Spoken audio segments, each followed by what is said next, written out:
What do you think about the players, or the prospects, I should say, because other than John King, who's the major league marginal reliever, and I don't know that he's worth talking about much, but what do you think about the two prospects that the Cardinals got in return, selling their rentals, Montgomery and Stratton?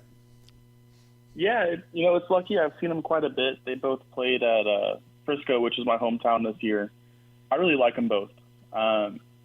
I think it's a really strong deal. I think Roby, if he stays healthy, which is a whole other issue we can talk about if you'd like, if he stays healthy, he's got a good back of the rotation profile. It's a little different than what the Cardinals have been doing lately in that he's high K, but also probably going to be high home runs against them, bounce out back of the rotation.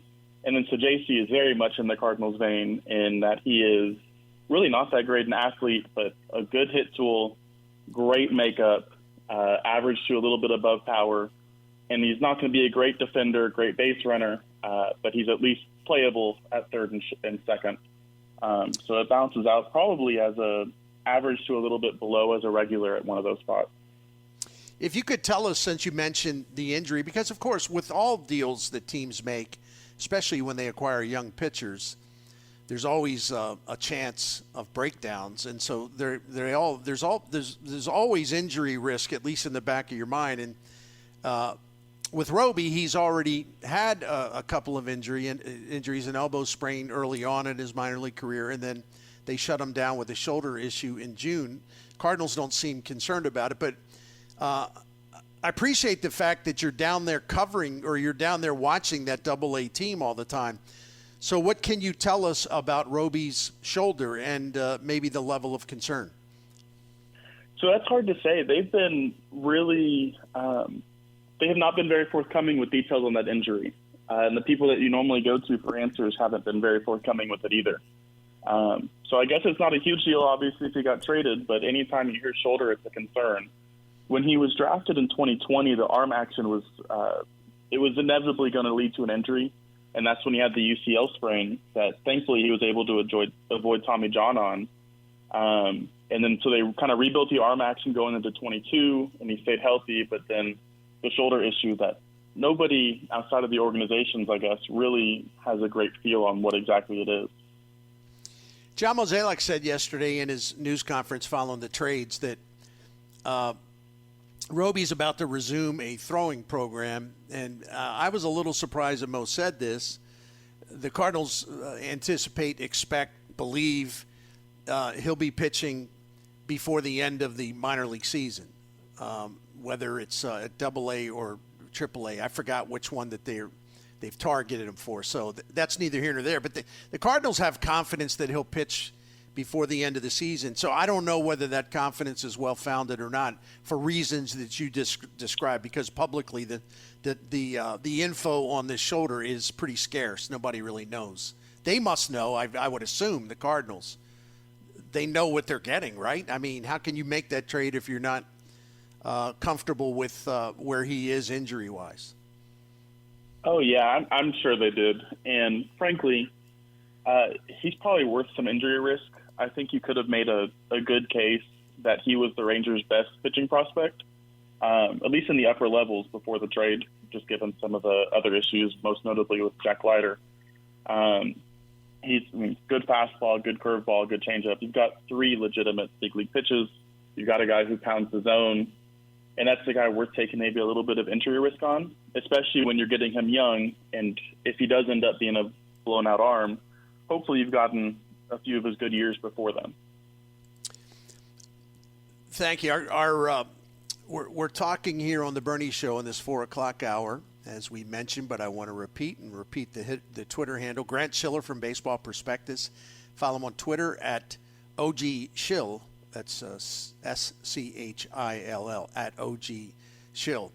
I did want to touch on this briefly. How do you think this trade positions the Rangers for the rest of the season, maybe catching the Astros, finishing first, and then into the postseason with the additions of, having a hard time, Scherzer on Saturday and then Montgomery on Sunday?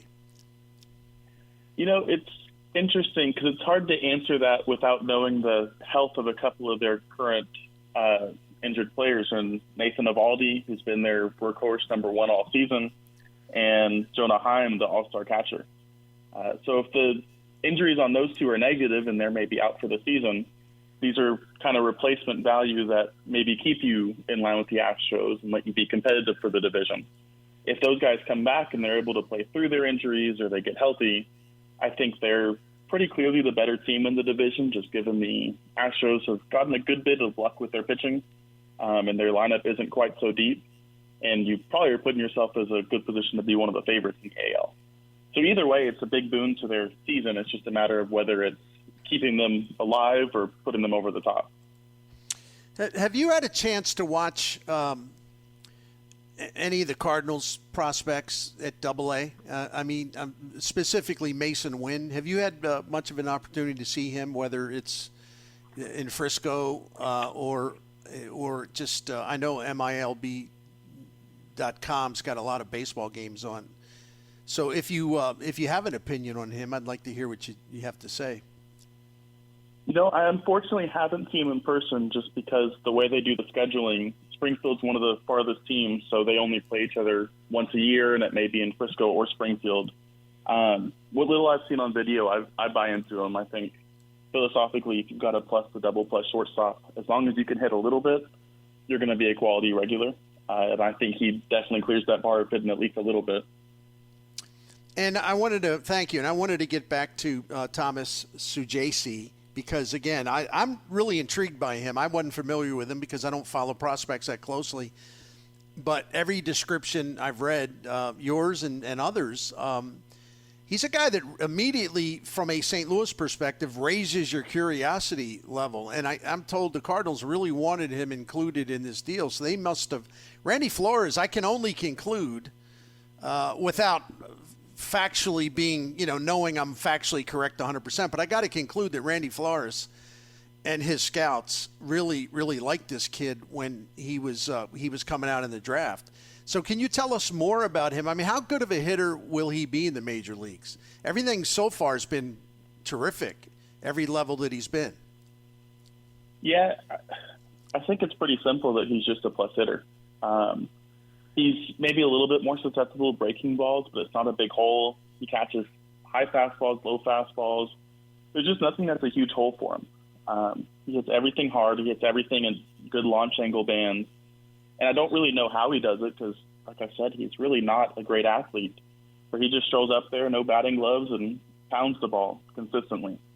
So I really don't think there's much to question left at the bat other than maybe you'd like him to walk a little bit more.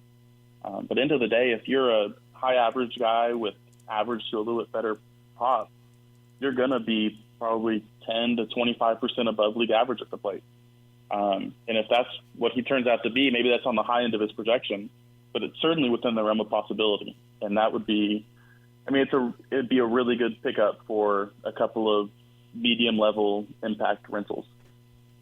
I have one more question for our guest, Grant Schiller of Baseball Prospectus. Has anything to this point of the trade deadline market, is there anything that jumps out at you as a deal you really like, maybe one that you would question? I really tend to question the Angels strategy here. I guess I get it.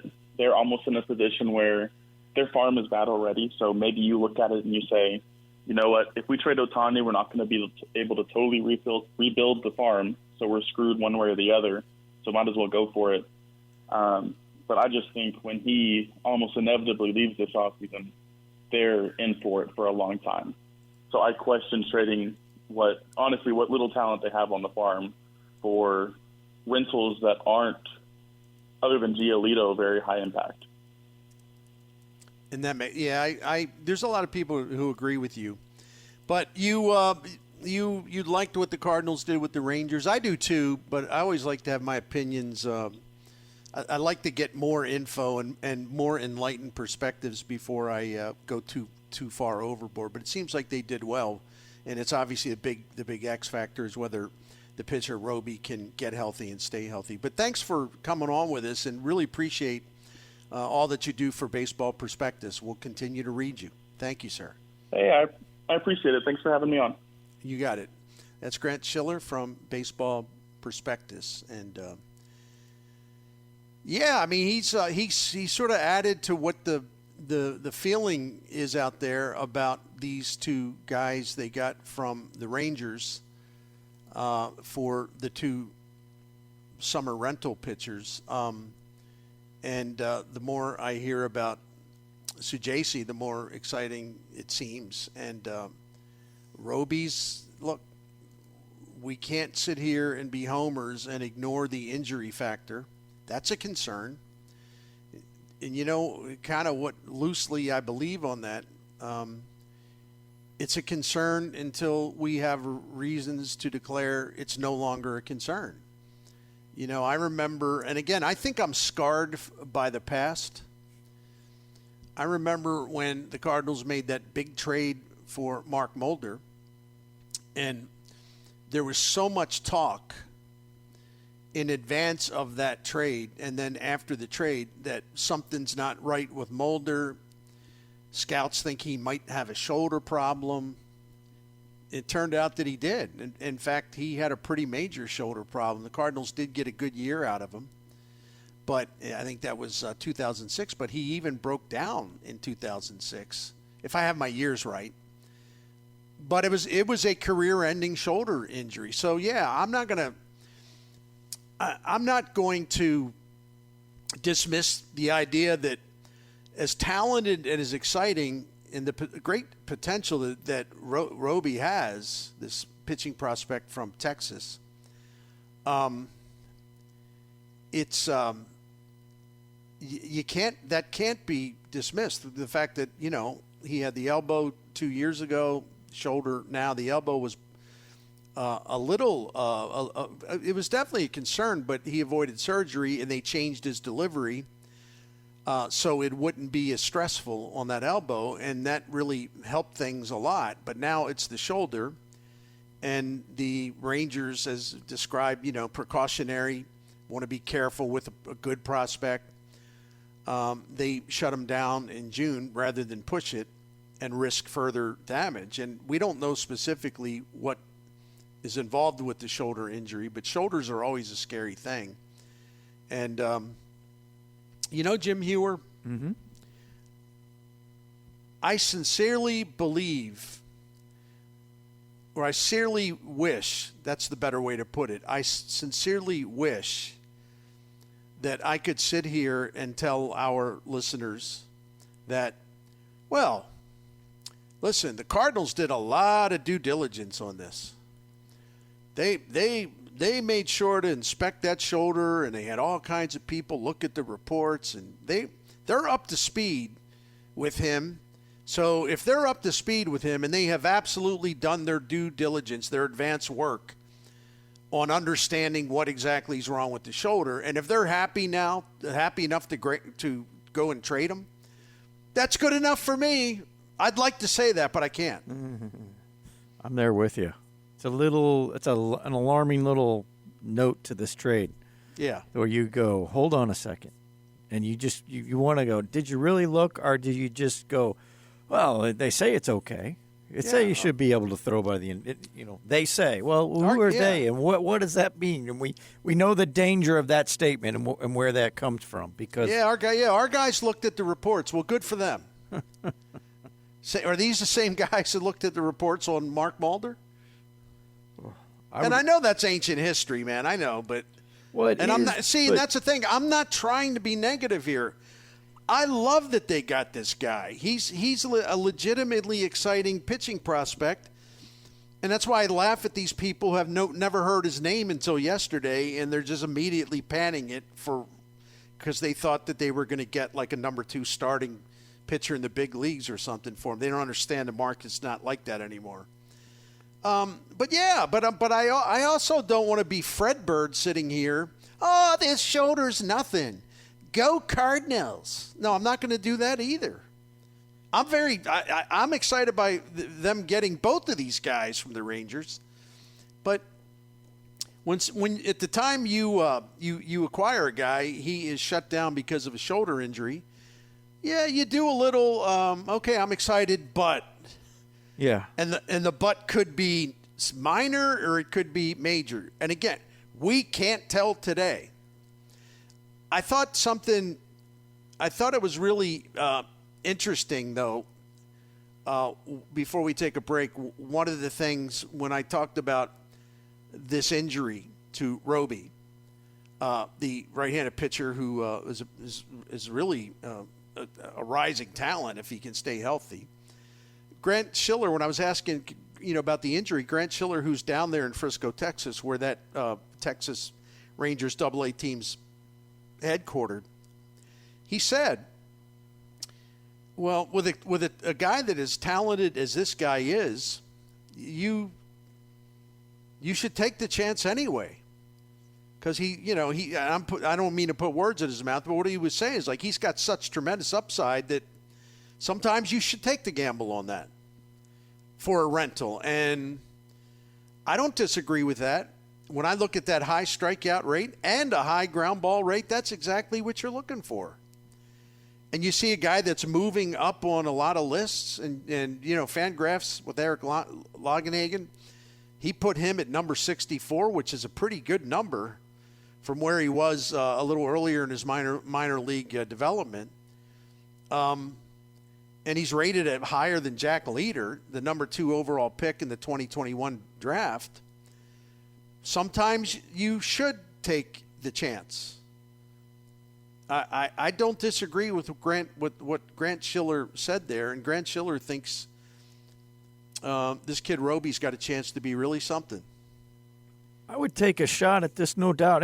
Look, I'm not telling people he's this guy, but they took a chance on Chris Carpenter and letting him get healthy, and then he was good. I'm not saying he's Chris Carpenter, but my point is let this guy get some things straightened out, and if he's got upside and he can throw, unless they find out in 6 months from now his shoulder's shredded, but if it's fine and he can start throwing again and it looks like he can throw enough that he can be a very effective pitcher in the majors, you take that chance. I would at least, especially knowing that your guys are going and they're going to be going, you're only getting a rental for 2 months, and you also get this kid Sajasi along with this deal. I'd take that chance because they need a high-end arm. And if he can become a high-end arm, that would be, like, wow, thank you. He can be, a 2 or a 3. That's what I mean, high-end. I'm not saying he's a number 1. I hear you. 2 or 3, you take that chance because those guys are not growing on trees, because if they were, the Cardinals would have a few of them, and they don't have enough of them. Tekoa Ruby is his name, and he immediately entered the MLB Pipeline's top 30 prospects for the Cardinals. He entered the list at number 4 on the top 30. The only 3 that are ahead of him are Mason Wynn, number 1, Tink Hence, number 2, and Gordon Graceffo, number 3. So you can see the immediate impact right there, because there was a big gulf when you got past, once you talked about the top pitching prospect, Hence. And Graceffo's another guy. He's got a lot of talent, but he was sidetracked by injury, and he's back pitching. The Cardinals think he's going to be okay. But there has been a big fall off. You got Hence, and then you got Graceffo, but his stock isn't as high as it was a year ago at this time, but he's still a guy that's got the talent to be something. But there's a pretty big drop-off after that in terms of pitching prospects, and that's pretty important, because you thought you had a guy, you thought you acquired a guy that could be this starter in development and would make his breakthrough by now and be major league ready and a really useful asset, except that he's the exact opposite. And unfortunately, I'm referring to Matthew Liberatore. Now, he's still young to where something good can come out of this, but as someone who's been a proponent of him, I'm very disappointed. Keith Law's same way when he was on with us last week. Keith Law's always talked up Matthew Liberatore, and he's frustrated by him. I know I am. And some of the stuff is just cockamamie. It's like that one start against the Yankees where he was throwing 89, 90, and Marmol and Coach iPad said to him in the dugout, "Is something wrong with you? Your velocity, your velo's way down. What's up?" "Oh, no, I'm doing that on purpose." "What? You're doing it on purpose?" "Son, why would you do that?" "Well, I think I can control the fastball better that way." "Yeah, but it's batting practice. What about that part of it? You may be able to control it, but you're chucking batting practice to the New York stinking Yankees, okay?" That a kid's mind would work that way, I'm like, whoa, all bets are off. Because the old saying, man, I don't want to be cruel, but if you got the $1 million arm and you got a 5-cent brain, it's Nuke all over again. I mean, what? So the Cardinals have had a huge void in their system. Yes. And that's why, again, the people that don't get this, I'm trying to explain it. All you got to do is look at this season. How many times have we all asked? I'm talking about me, Jim Hewer, Bob Ramsey, Nate Lucas. I mean, everybody on the station and all of our listeners and all of my readers over at scoopswithdennymac.com. How many times have we all asked collectively, don't they have somebody at Memphis that they can bring up and improve this rotation? Surely they must have somebody at Memphis who can come up here and do a respectable job and help them at least settle down this rotation. He doesn't have to be an all-star, but a young major league starting pitcher who can do a decent, solid job for you. Surely they must have a guy like that. The answer is no. They absolutely do not. And they haven't had it all year.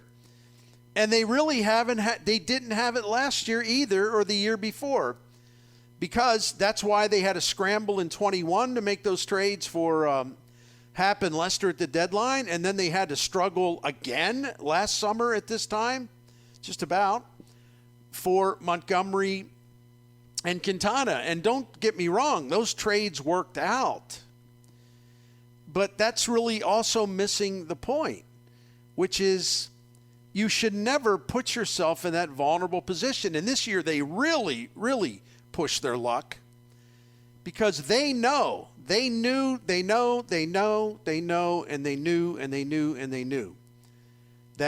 they had no backup plan that was available at AAA. Not Dakota Hudson ain't that guy. My goodness, he had a 6 ERA at Memphis. They're trying their damnedest to ruin Zach Thompson. Moving him, well, he's a starter. Oh, first round pick. We really like him. Oh, we really like him. But now we're going to move him to the bullpen. Oh, he's a really good reliever. Well, wait a minute. I don't know if this is the best thing for him. We need to develop him as a starter. So they make him a starter. His ERA down there as a starter was like 8. Oh, I'm doing John Madden. I'm doing the impersonation of John Madden. Now we better get him back in the bullpen. What the hell is wrong with these people? You know what I'm saying? That's the only thing that only worries me about these prospects that they just did acquire. Do they have any idea what they're doing with pitching prospects anymore? It doesn't appear that way. That's a frustrating point. I mean, we've talked about Liberatore, and a texter sends a text on him and says, we're all down on him, obviously, but shouldn't the rest of the season be a make or break for him?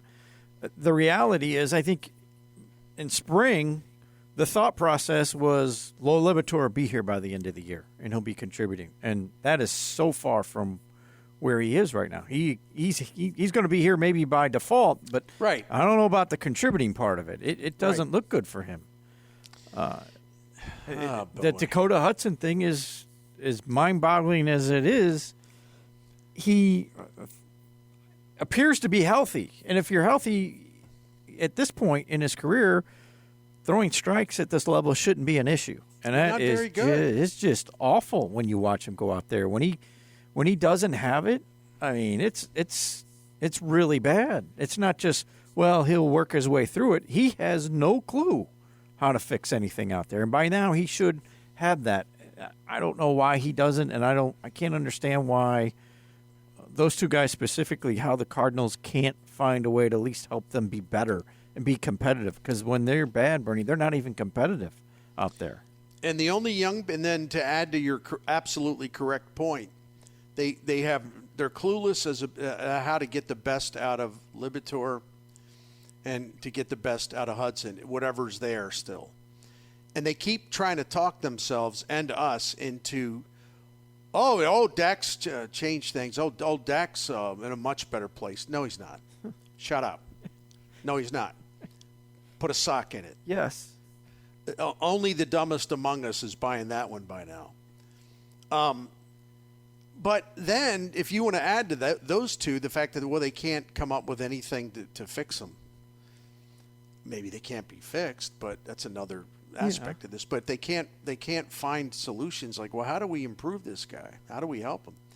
Then they take a guy who they were bragging about and a guy who had initial success that was very impressive in the major leagues, but as a reliever, Zach Thompson, they've managed to make him a lot worse than he was. That's another really good point. Right? Yes. Frustrating because you go, wait a minute. Last year he was getting guys out and working his way into some high leverage spots, and he was throwing strikes, and he showed some power numbers. He was getting strikeouts. This year, I don't know what happened. I can't believe you can't help this guy. Messed him up. And he's healthy. It's not like you're going, his velocity's down or this or that. That does not seem to be the case. It is really frustrating. It sure is. And they're just going to have to take a look at it. Except that, again, I say that, and I almost want to take my fist and punch myself in the mouth because what do you mean they got to take a look at this? There's no accountability. So who's going to look at it? Is it the owner who's protecting the president of baseball operations backside? Is it the president of baseball operations who's protecting the manager's backside? Is it the manager who's protecting the pitching coach's backside? Tell me how anything will change. It doesn't appear to be. It really doesn't. That's the frustrating part. Another text that just comes in and says, "Hey, I wouldn't mind seeing Palante in the rotation. He looked promising at least last year." Yeah. But there's another guy. I don't disagree with you, sir or madam. I don't. I really don't. But here's a guy, again. He's a right-handed pitcher, and he can't get right-handed hitters out. Now, we know he's talented. We know that he's got good stuff. We know that his velocity is really good. And his stuff plays so well that he does a good job against left-handed batters. He's like the pitcher version of Dylan Carlson. A guy with Dylan Carlson's ability, why can't he hit right-handed pitching? A guy with Andre Palante's obvious ability, why can't he get right-handed hitters out? It makes no sense. And it gets worse and worse. And what have they had to say about that? Nothing. Because they're doing nothing to change it. No, yeah. And I'm trying to be positive today because I like what they did yesterday. No, I get it. I felt it was very respectable. More off our text line says, Cards have not drafted high since Flores had the job. That said, his pitcher selection resume is questionable. Their developmental program may also need a reboot. I don't know, because I got to look at where they drafted the pitchers. I'm not going to go there yet. I think it's inconclusive. And here's the deal. You do not blame Randy Flores because the pitching people in their organization messed up Zach Thompson. That's not all Randy Flores can do is scout him and draft him and get him in the organization. The rest of this is not up to him. Not unless he becomes, has a different job with more authority. So that's why I'm just not going to go there. Now, Gordon Cruceffo's got a lot of talent, and he's a guy also who was drafted, wasn't an early draft pick, and he's someone who does have that upside, so it's silly to make a judgment on him. McGreevy is a guy, first-round pick. No, I'm not excited about him in the least. And there's no reason to buy their spin. You know what I was looking at today with McGreevy? Because people were on a board and they were going nuts. Oh, McGreevy, he dominated. That was like last night, I believe. And I'm like, well, let me see how he dominated. Okay, 7 innings. He's playing the Cubs, AAA affiliate. Gave up 3 hits, but he walked 4. And he struck out 6, which is not exactly overpowering stuff. And he doesn't have overpowering stuff.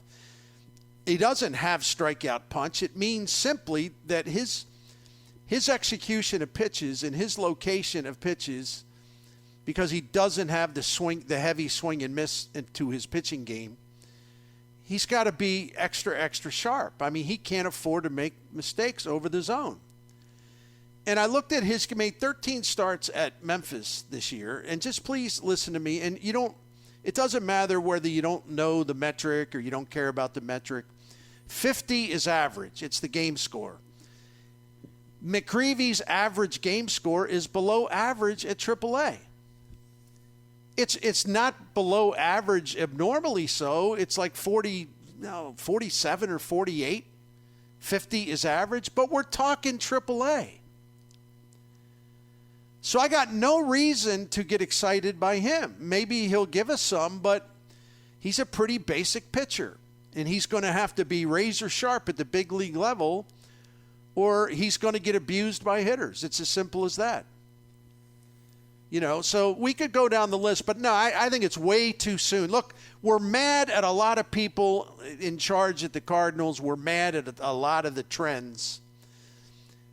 We're happy that Randy Flores has been able to do something about a long-standing void of not drafting really good position player talent, and he's changed that around.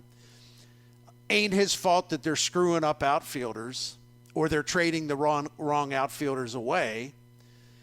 But I'm not going to do the thing where just because we're all ticked off at Mo and DeWitt, it's like now we're going to get out the pitchforks for Flores. No, I ain't going to do that.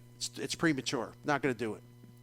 Just because they got people in the organization who should be helping pitchers get better, young ones, instead they get worse. That ain't Randy Flores. That's not on him. More text. You're having a huge problem evaluating and developing pitchers. Your former pitching coach, mysteriously retired, now has a major league role with a really good team. Your answer is to hire a major league pitching coach with 0 major league baseball experience. I got a problem with that, but once again, Mike Maddox was here a long time. What young pitchers developed under his watch? I'll wait, class. Anybody got an answer? I thought so. The answer, I'm talking about starting pitching. The answer, no one. No one. So let's be careful about, just making these generalizations. Believe me, I'm with the rest of y'all. I ain't exactly thrilled with Coach iPad. But all of a sudden it's gotten like, Mike Maddox was like, oh my goodness. Best pitching coach there ever was. Now I'm exaggerating. Nobody said that. But you know what I'm saying? Show me somebody he developed. Dakota Hudson got worse under his watch. Right? Yeah. Zach Thompson got messed up, but I think that's more of an organizational thing. I don't know. I don't see it with Maddox either, all due respect. And if you're being honest about it, you wouldn't either. So I got no problem playing the blame game. I really don't. And to an extent it's made me a bit of an outcast, but I'm proud of that because I just don't play that game. I got to make sure that I got to make sure they like me. I don't want them to like me. What do you mean you don't want them to like you? Because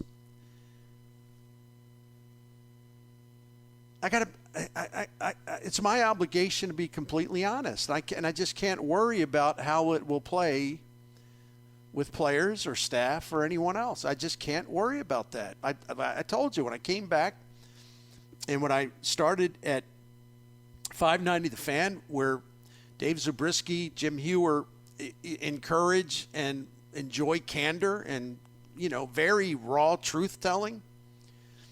And I've never been at a place where I felt totally free to express my views. And that's what I'm going to do. So I don't want people to like me, because if they like me, the way that professional athletes and managers and executives roll, they like you as long as you're writing all these little poems about them and tributes to them. Oh, they love you. But as soon as you question something, in their mind, you're like an evil person. I'm not playing that game. It's a one-sided game. So just write the truth and you won't care, because it just doesn't matter whether they hate you, like you, somewhere in the middle. It just doesn't matter. I could care less. So that's why I love being at 590 The Fan KFNS. I hear some of these other people, some other places, and I'm just like, man, I feel bad for you guys. I feel bad. Oh, I'm glad you're here. How's that? Well, I'm here for a while until Zobrist sacks me or something. One texter here. Go one more, okay, and we'll take a break. This is one of our regular guys. He always brings in some good thoughts. He says, "Hey, Flores has been here for 8 drafts. How many All-Stars has he had on his watch? He feels that sometimes there's been a little more Kool-Aid on Flores as opposed to how great he is." Basically. Well, I don't know the answer to the top of my head, but I don't know about y'all, but I'm pretty damn excited by Nolan Gorman, and I'm pretty excited by Brendan Donovan. And I think given where he started out, Tommy Edmonds has actually been a hell of a Cardinal overall when you factor in his base running and his defense. Not so much this year. Not this year. He's a down year for him. But this guy was like in terms of wins above replacement, he was like a 6-win player last year, which is way, way over what he was expected to do. I don't need the All-Star brand by the branding, the All-Star logo to impress me, because the All-Star game's a joke. And players get chosen for the wrong reasons. But I like the way things have been going with Randy Flores when it comes to position player talent. I still believe very much in Lars Nootbaar. And you can scoff at Ivan Herrera if you want, even Andrew Kisner, but I'm not going to do that. Ivan Herrera looks like he's figured it out and is going to be a hell of a big league catcher. Andrew Kisner's slugging .470. That's a number 2 catcher. He's slugging .470. I don't need him to be an all-star to say that was a hell of a draft pick. You see what I'm saying? I get it. I follow you. Another texter just chimes in on the pitching side. Says Cardinals signed and drafted Alcantara, Gallen, Flaherty, Weaver, Gomber. Seems like it's an organizational development issue, not a drafting or signing. Well, issue. that's right. From another texter. I'm envious because that's a point that I should have made, but you made it for me, and I appreciate it. You know? There's a lot of issues going on with the team. There's no doubt about that. The names that one of the texter just gave out, they were used to grab some other players. And by the way, it reminded me, we were talking about the kid with the shoulder problem that you hope they looked into it. As the names were mentioned there, it reminded me of the Marcell Ozuna who showed up and all of a sudden he's got arm problems. Like, well, wait a minute. Yeah, they didn't check that out. Yeah, that was kind of a huge flag for me over the years. It's like, that's why I don't ever really trust him at this point. I hope the kid can find out a way to be healthy and he can be really good. But I never trust the Cardinals right now with this.